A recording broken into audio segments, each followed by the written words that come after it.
What's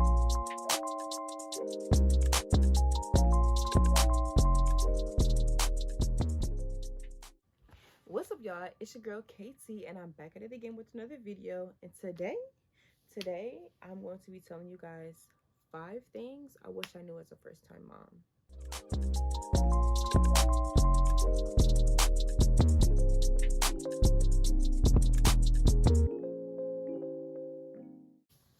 So, as a first-time mom, I can honestly say it has been not a challenge, but kind of a challenge. And I think it's really only a challenge for like just this new generation, because we're kind of battling the fact of old ways versus new ways. Let me know if I'm the only one. Am I the only one?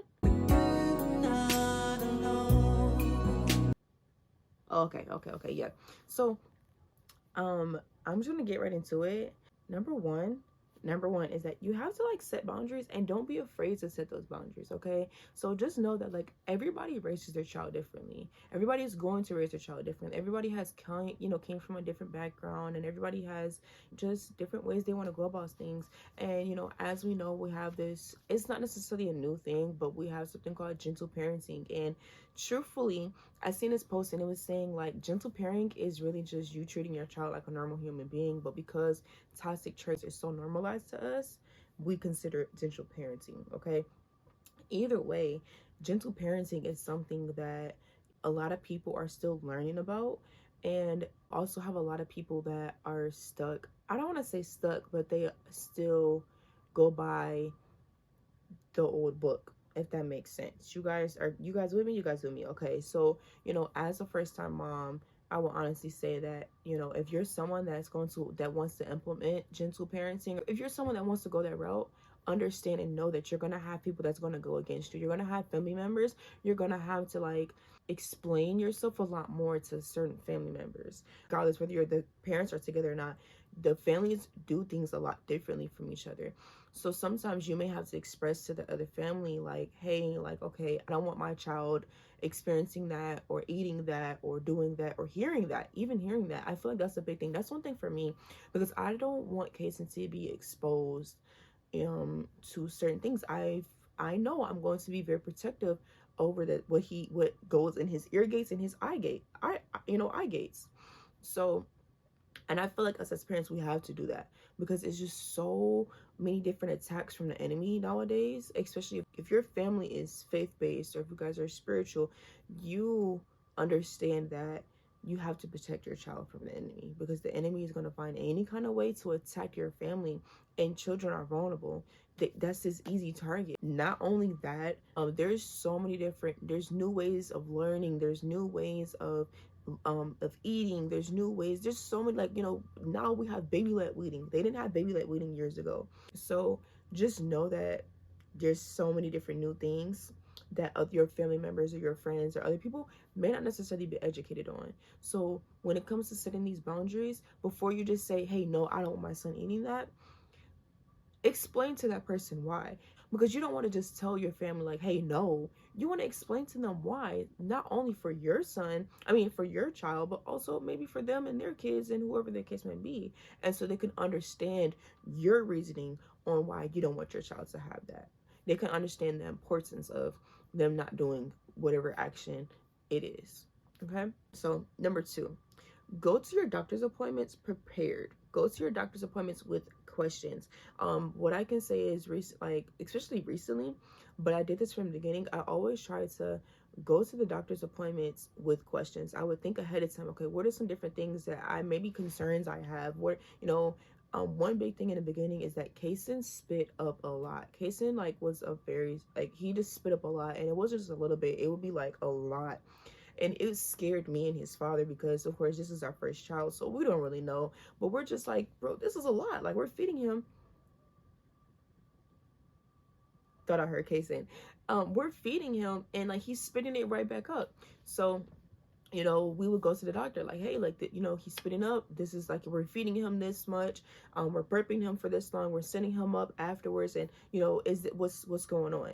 So just go to your doctor with questions. All right, it may not even necessarily be like questions about the baby. It could be questions about what you could do as, you know, a parent. How can you prepare for your baby eating? You know, what are some different things that you can do to prepare your baby to start eating, you know, baby food? Or maybe you have questions about baby led weaning.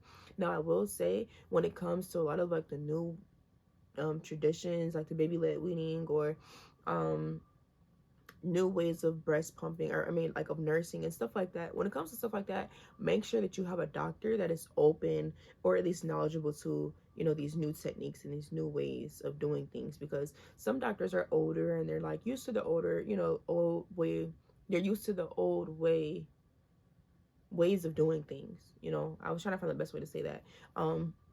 So just keep that in mind. For sure, keep that in mind. Number 3 is going to be, don't compare your baby to other babies their age. Okay, so this is something that I was doing just a little bit. I always try to catch myself, but this is something that I was doing just a little bit a couple months ago. Like so I have a friend of mine, and she had her baby like a couple weeks before I had Kason. And her baby was like, he was eating, you know, way before Kason. He was holding his own bottle, like, you know, he's like drinking out of like Capri Suns. And I'm just like, bro, like Kason's not doing none of that. But I want you to keep in your mind and know that children and humans, we're all like flowers. We bloom when we want to, but the key thing is that we always bloom.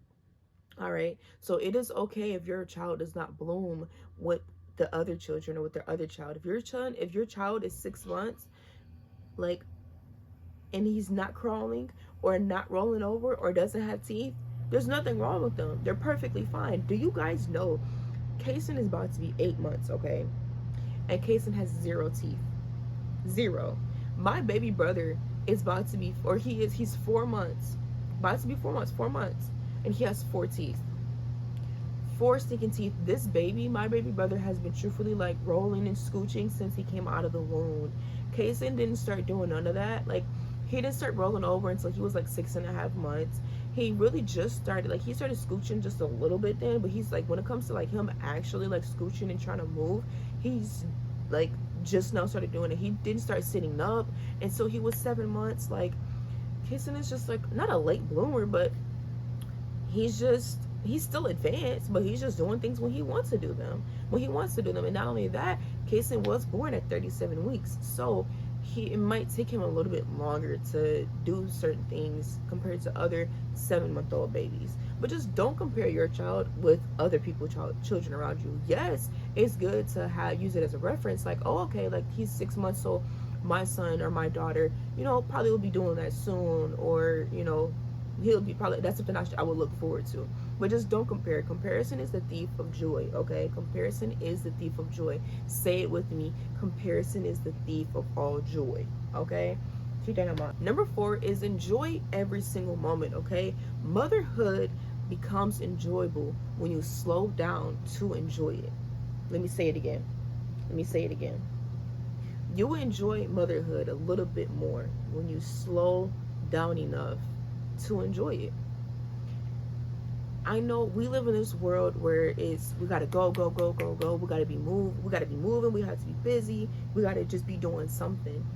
But truthfully, that's just not always like whether you're a parent or not, it's just not realistic all the time. Sometimes we need to slow down and enjoy what's in front of us. Slow down and enjoy what's in front of you. Had to go get the baby because he woke up. But as I was saying that you just have to slow down, and it's really important that you do that, because, you know, before you know it, you're gonna have an 8-month-old baby. Like, I swear, it feels like I just pushed him out. Like, it blows my mind that the days go by so fast. Okay, like, it's I don't know, it's really just crazy. I don't know if it's just because now that that I'm an adult, and, you know, my day is just filled with so much more, or if days are really just going by fast. But it just seems like time just does not wait on anyone. Like, you know, you're never going to get that newborn stage back. They're never going to be 2 weeks and 3 days again.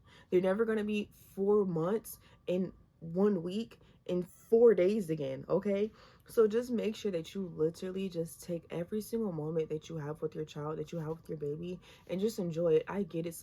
We want to record every single thing, but sometimes put the phone down and just spend quality time with your baby. Just look them in the face.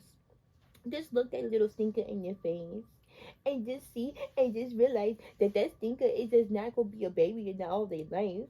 They just not gonna be a baby all their life. They not gonna be this little. They gonna have this cute little brown hair and these little bitty toed fingers and these little bitty sticky toes. You know, just understand that they're never going to be this little again. At one point, they're not going to want you to kiss on them. At one point, they're not going to need your help tying their shoes. At one point, they're not going to need you to change their diapers because they're going to be going to the potty themselves. One day, they're not going to need you. They're not going to need you. Okay. So just enjoy every single moment. Like, don't take one moment lightly. Don't ever think like, oh, like it'll like next time, because you might not always get a next time, you know? So just enjoy every single moment. Number five is going to be do your research. Okay, do your research. The more you know, the better parent that you can be. All right, the more you know, the better parent, the better mom, the better father you can be. I don't care if that's on breastfeeding. I don't care if it's on eating. I don't care if it's on a sleep schedule. I don't care if it's on activities and toys and different things. I don't care if that's, you learning how to do things, you learning different activities that they can be doing to learn how to crawl. Just make sure that you're doing research to be educated on things. Like I said, TikTok, and it does not have to be you opening a book. It can be simply you going to TikTok and Googling toys for 4-month-old babies. Best toys for 4-month-old babies. Best toys for 6-month-old babies. Best foods to give for, a 4-month-old. TikTok is the new Google. You can go and watch a 30-second clip or a minute video and learn so much. Or even on Instagram and YouTube. Like, those are my best friends. Anytime I want to know something, I go right to TikTok, right to Google, right to YouTube. I'm sorry. Because you can learn so much in such little time. It doesn't take a lot, but just make sure that you're educating yourself as a parent, because there's just so many different things out there. Yes, I get it. Sometimes, you may see something that may scare you, but it doesn't hurt to look. It doesn't hurt to learn, because the more knowledge we know that knowledge is the new, what is it? Knowledge is the new money, or something like that. I forgot the saying. But just make sure that you're educating yourself, because you want to be prepared. I can say that what I was doing is that when he turned 4 months, I would go and Google like 4-month milestones or what to look out for. That my baby's 4 months. But what I'm going to start doing now is start looking up stuff before he even reaches that point. So he's about to turn 8 months, so I'm gonna, okay, what to expect for a 9-month-old, what to expect for a 10-month-old, and things like that, so that I can be ahead of the game, and I can be prepared and be already looking for these things, or I can be doing certain things to working him towards that, so he can meet that milestone at an appropriate time. So yeah, so those are my 5 things to know as a first time mom. I definitely have lots more things, but these are just these are like the first couple things that came to my mind. Of course, I will definitely share more with you guys. Again, drop in the comment section things that you guys have learned as a first time mom. Maybe you are a second or third time mom, and there's some different things that I missed, or things that you have learned along the way. If you have questions, drop them in the comments. Be sure to like me. Be sure to follow me on Instagram, TikTok, Facebook. Subscribe, hit that notification bell, and go ahead and grab a friend. I'm telling you, go grab a friend or 2 or 3 to come on this journey with me, because it's a lot coming. I'm just getting started. Bear with me. I'm learning, but I'm excited. I'm really excited. I'm going to start doing like different, podcast settings. It won't be too long of a talk, but just have little conversations. I might start doing Bible studies with you guys. Like, it's a lot that I have up my sleeve, so you guys will not be bored. But I hope you guys enjoyed this video. Thank you so much for watching. But yes, I hope you guys enjoyed, and peace out.